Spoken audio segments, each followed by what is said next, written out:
സാറേ സാറിന് വേറെ ജോലിയില്ലേ സാറേ ഈ കൃഷിയായിട്ടൊക്കെ ജീവിക്കാൻ? സാർ ഒന്നുമില്ലെങ്കിലും ഒരു സർക്കാർ ഉദ്യോഗസ്ഥനല്ലേ?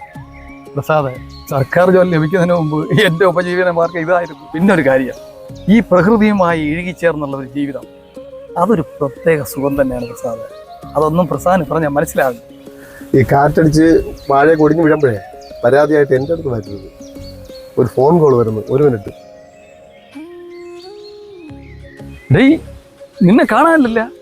നീ ഇപ്പൊ ജോലിക്കൊക്കെ വരാത്തത്? ചേട്ടാ, ഞാൻ വന്നത് വളരെ കഷ്ടപ്പാടാണ്.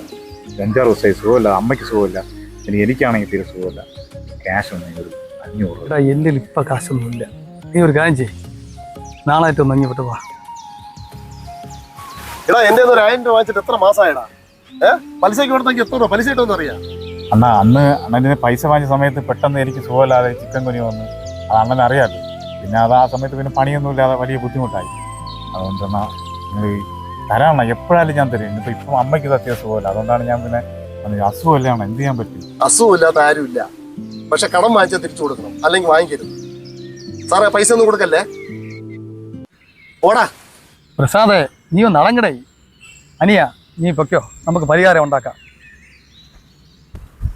സാറേ, ഒരുപാട് നാളായി 2 വർത്തമാനം പറയണം. നിന്നാണ് അവനെ കൈവാക്കിന് കിട്ടിയത്, അതുകൊണ്ടാണ് 2 പറഞ്ഞത്.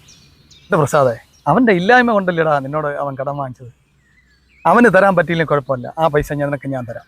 ഈശ്വരൻ നമുക്ക് വാരി കോരി തന്നിട്ടുണ്ട്, അത് ഇല്ലാത്തവർക്ക് നമ്മൾ കൊടുക്കണം. എങ്കിലല്ലേ പ്രസാദം നമ്മൾ മനുഷ്യരാവുള്ളൂ.